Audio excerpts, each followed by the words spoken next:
Physical retailers only. Online retailers? Okay, all of you. Okay. So, quick history lesson. Since time began, retail has been here. We just used to call it markets and souks and bazaars. And before we were exchanging goods for money, we were actually exchanging goods for services. And as time has gone on, retailing has got far more sophisticated. So the whole history of retailing is actually embedded in pop-up retail. Okay? Now, as time has gone on, as I said, we've become far more sophisticated, and we've built these great big palaces called shopping malls. Anybody been to one? Yeah, yes, a couple of you. Do they all not look the same? Yeah, it doesn't matter if you go to one in California, if you go to one in Illinois, in Texas, they all look about the same. Same kind of retail mix, yeah. Same kind of design and architecture. And then what happened, we had COVID, and what they all kind of, had to close the doors, they didn't know what they were going to do, and it all became a bit of a mess. So think about this for a second. Local is now becoming the new global, okay? And there are so many online brands that are going from digital to physical, it will actually surprise you. And we're going to talk about some of those big ones that have really made a success, but I'm also going to tell you about a few of my favorites as well. So what we're going to look at first are the 5 secrets to pop-up retail success. What are we going to do first? 5 secrets to pop-up retail success, Stephen. Okay. There's a lot of participation in this because it gets really lonely up here on your own, just so you know. So, online to inline. It will come as no surprise, I am sure, that the success of any retailing comes down to location, location, location. Okay? And whether or not you're looking at a shopping mall, if you're looking at a strip mall, if you're looking at a hospital campus, an educational campus, if you're just looking at a main street, or even if you're looking at an office complex, and we've done pop-ups in office complexes, the location is key. Now, a couple of quick tips. Don't pick a location near entrance and exit doors. Okay? Why? Because people are coming in because they're on a mission, and then when they're going out, they've got what they want and they want to get back to their car. Okay?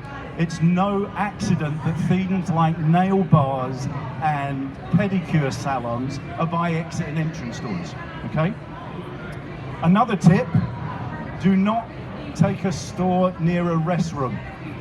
And there are 2 good reasons for that. Number 1s and number 2s. Waits for the laugh, doesn't get it, carries on. So, location, location, location. Now, there are some great ways to find locations. You can use experts like me. You can use online sites like poppable.com. You can use another great site called Pop Up and Go. Or you can go down the route of trying to find the location yourself and spending 3 months back and forward trying to talk to somebody who can help you. And that becomes the challenge. It becomes no surprise that the second tip and for success is actually building the best team that you possibly can. Just like in any business, yeah, it's about the team around you. And we're not just talking about people that are good customer facing, in a retail situation. You've really got to be thinking about people that are good with social media, your logistics, of course, and people that can do your numbers if you don't do them yourselves, and you can run that business, that pop-up, in the best possible way. Now, recruiting in retail and entertainment right now is incredibly hard. And in fact, in a lot of businesses, it's incredibly hard. Any of you experiencing recruiting as a problem right now? No? You're very lucky. So try and build the best team that you possibly can. Merchandise for results. Use the space that you've got, use lighting, use color. When you do a pop-up, if you do a pop-up in a mall right now, you'll find that there are lots of fixtures and fittings available for you to be able to use, so you might not need to invest in that. With some businesses, and there's a great business in the United Kingdom. Anybody heard of that? United Kingdom? Yeah, I call it the mothership. Called Souk Spaces. And what they do is they do micro activations. So like 4 or 5 hours at a time for a pop-up store. And with online brands, what they're doing is they're actually creating so much buzz that people are queuing around the block because they're only there for 4 or 5 hours. In fact, it's such a great idea that a guy recently used it to propose to his fiancée. So have a look at that, micro activations. So use that space as effectively as you can. Of course, you've got to be aware of where that location is. Malls will work with you if they possibly can to supply you with some fixtures and fittings. You may have some that you can use yourself, of course. But the thing to remember is you want it to be a great experience when people walk into your pop-up shop, okay? Now this one for me is absolutely key. And this is where I believe Inline can absolutely run circles around online. And that's by offering amazing customer service. Not good, not great, not okay, amazing. So you want people to be walking out and telling all their friends about that person that they spoke to in this store, okay? Believe it or not, 64% of people will come back to a retail environment and seek out that salesperson if they had great and amazing customer service. They will walk the store to find them. Now, amazing customer service is sometimes actually not selling somebody something. It could be that you don't have that product, but you know next door does, and that's probably the best place to buy it. People remember that honesty, that authenticity. So think about that. Now, the other way around using amazing customer service with online and inline is where the technologies can now merge. Okay? So if you're merchandising for results and you've got your top selling SKUs in your store, you can use iPads and laptop computers for all the other sizes, colors that you don't carry in store, and either then drop ship them to home or have them come back to the store and pick the merchandise up there. Now, landlords love that because you're now driving footfall. Okay? So merge those two technologies. Any Liam Neeson fans in? Liam Neeson? Yeah? Good. Okay. So, what's the Hollywood effect? Well, if you look at the way that they promote and start a blockbuster movie, what's the first thing that they generally do? They have a script. Yeah? So your scripts, if you're an online store, as far as I'm concerned, is your products. And then they find a director, and then they find the actors, and then they find the locations. Do you see where this is going? Yeah? Now, once they've filmed and got everything done, what's the next thing that they do? They start to tease out what's coming with this movie. And that's exactly what you need to be doing with your online audience about your pop-up location. Okay? So you've got these people that are online with you. They, believe it or not, they do actually want to come out and physically meet you. You know, if you're a designer, there's a kind of celebrity status attached to that. And I can tell you that's working 100%. I'm working with 4 guys who do streetwear in Illinois, local heroes, at local heroes on Instagram, go look them up, who are absolutely crushing it right now in their pop-up shop. They've been doing it now for 2 months. They've just extended for another 3, which will take them through to January. And each week they're dropping new product, each week they're gaining more followers, each week they're doing more social media posts. They actually set up a selfie booth in their pop-up shop, and what do you think's happening? You've got customers now coming in, putting on the goods that they're buying, taking pictures and promoting their brand. And this snowball effect is just rolling down the hill as fast as it possibly can. And actually they can't keep pace with what's going on. At Local Heroes on Instagram, go take a look. So that Hollywood effect then is opening night. That's your store opening. So what do? You know, you have this kind of big event. You want to publicize that. Malls will work with you if you're working with a mall on their website. They'll promote that. But you want to, you know, maybe do an exclusive event with your online people and really promote that as much as you possibly can. Drive that enthusiasm for your opening. Now, once the movie starts, what does Hollywood do? It sends all the actors out to do interviews with the late night shows, right? Fallon and all the other guys, yeah? And that's exactly what you should be doing with your pop-up. You should be continually promoting what's going on.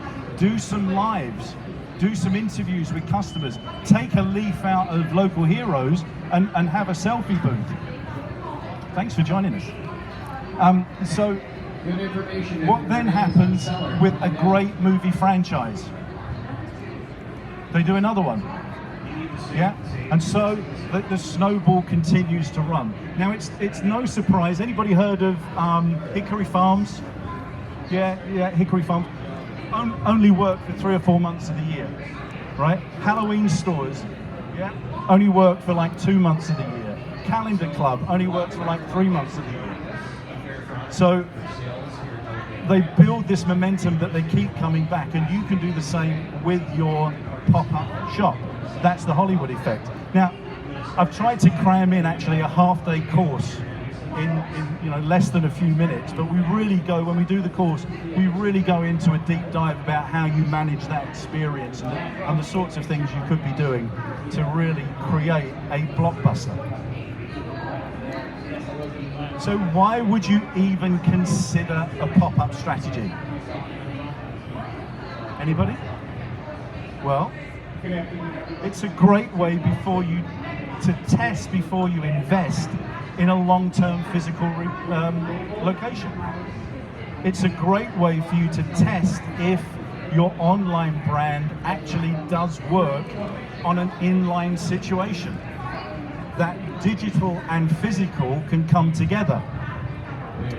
It's a proven method of controlled growth, and as I said to you earlier, you know, we've taken businesses from one pop-up location to over 100 in less than 18 months, just using this format.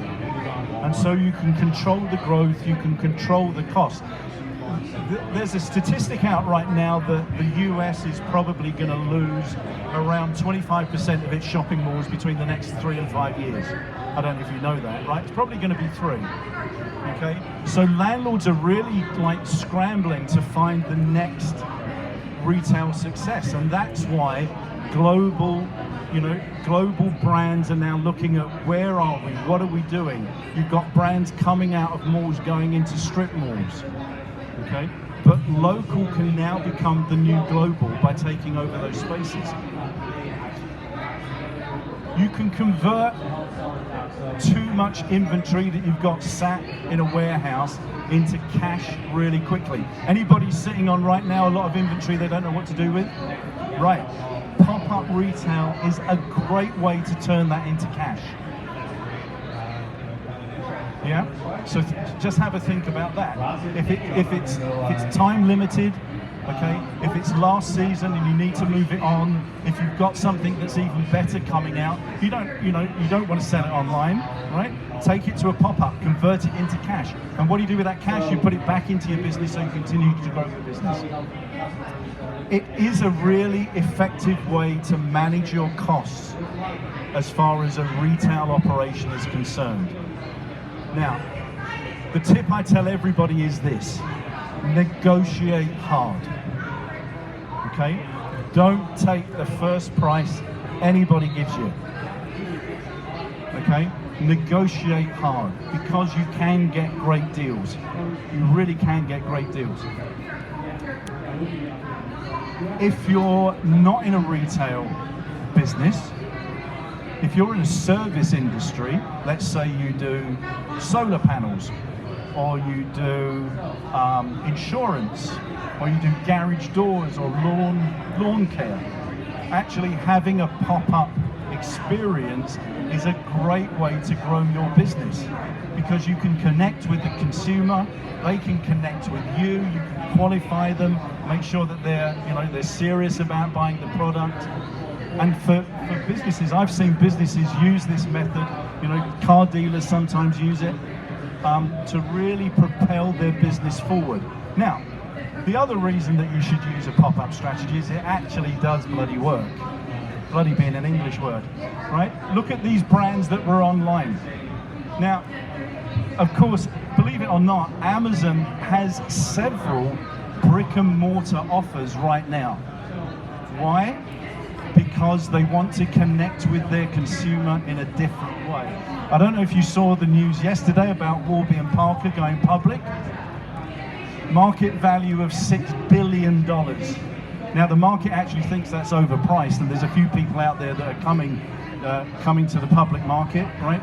And so that might be a little bit overpriced, but have a think about that. The guys at Untuckit, the guys at Peloton, the guys at Local Heroes, it really, really does work and can propel your business forward. Retail is not dead. Retail has been considered to be a little bit of a dinosaur. Yeah, it's been slow to adapt. One of the biggest innovations in retail was actually, a credit card machine. Now, COVID actually made retail sit up and think, because it had to adapt, it had to find new ways to satisfy its consumers, whether that was click and collect or online or fast delivery. And so it's now started to get its act together. And online brands are actually leading the charge on that.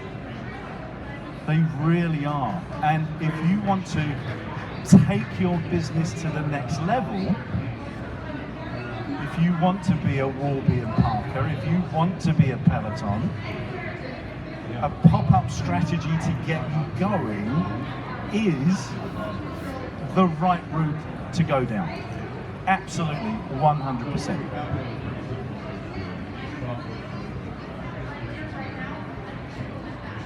So, if you want to connect with me, this is where you can find me. You can find me on LinkedIn. You can scan this QR code. You can find me at steve@thepopupexpert.com. I am not a porn star booking agent, as somebody asked me recently when I gave them my email address. Or you can connect with me on Instagram at the Retail Specialist. Anybody that connects with me today will actually get a free copy of one of my books. I've got 5 books so far, but you will get a free copy of Pop Up for Beginners, the 2021 edition. I'll gladly send that to you. So connect with me, drop me your email, and we'll get that out to you as quickly as we possibly can. I've got some time left, so I'd be happy to take any questions from anybody.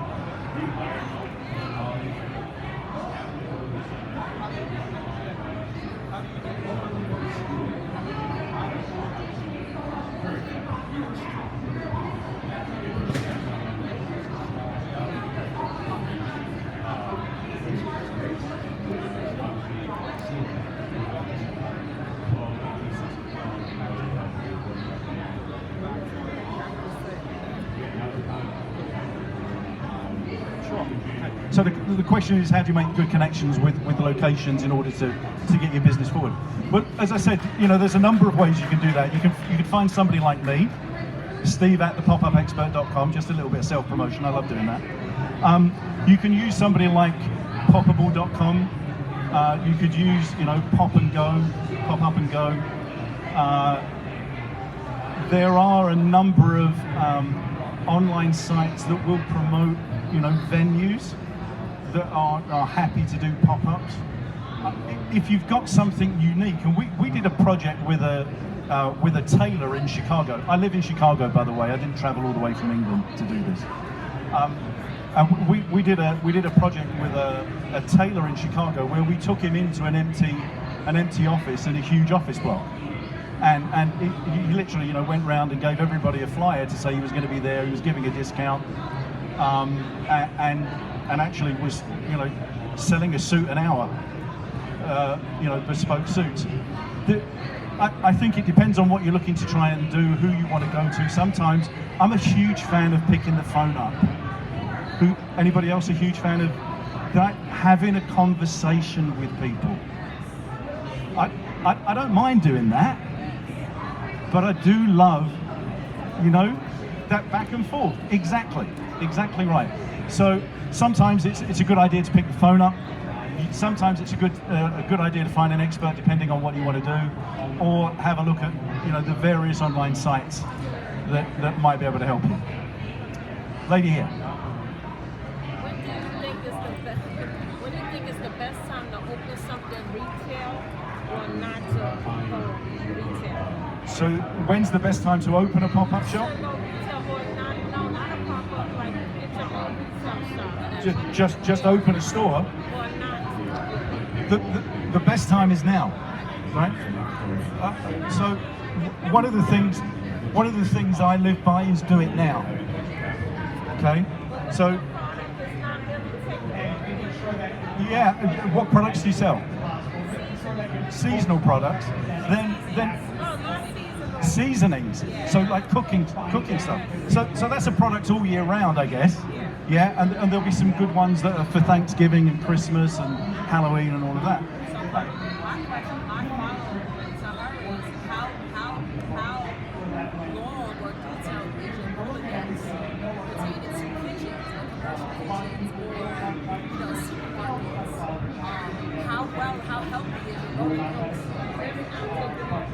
Okay, let's do this one. We'll come back to yours.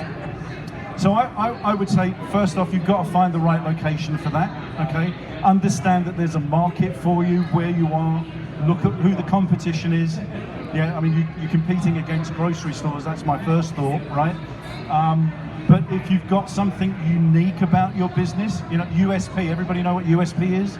Unique selling point, yeah? If you've got this unique selling point, if you've got this big following online that wants to come and see you, I wouldn't dive in with a long lease on a retail store now at all, right? Whether you're doing a pop-up or you want to open a store long term, 1 to 3 years max, right? But you want a 1 year break.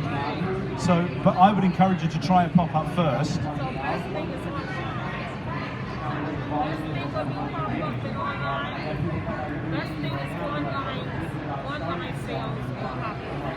I would go the pop-up route. I really would, because seasoning, people want to, they want to smell it, they want to taste it, right? 78% of people want to touch, feel, and engage with the product before they buy it. It's a perfect product. So your question was, how deep is your Rolodex? That's an odd one. That was my answer. Got it. How deep is the Rolodex of her kitchen? Got it. Her supermarket? Got it. How big is her relationship with people that cook? I understand. You're going to be private chefs. Sure. The food network. Sure. How do you do? Like, how well is that for you? Because you're selling seasonings. That's really your first to go to. Yeah. Okay. Anybody else got a question? We've still got like 5 minutes. Anybody follow soccer? What's your team?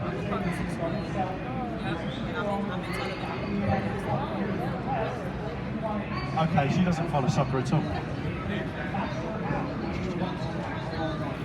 Okay, so don't forget, if you want to connect with me, you can scan the QR code. It will take you straight to my LinkedIn. You can reach me at steve@thepopupexpert.com.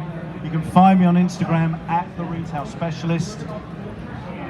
It's been a real pleasure. Thank you for taking massive action. Big pat on the back, everybody. Enjoy the rest of your Friday and weekend. Look forward to hearing from you soon. Thank you very much.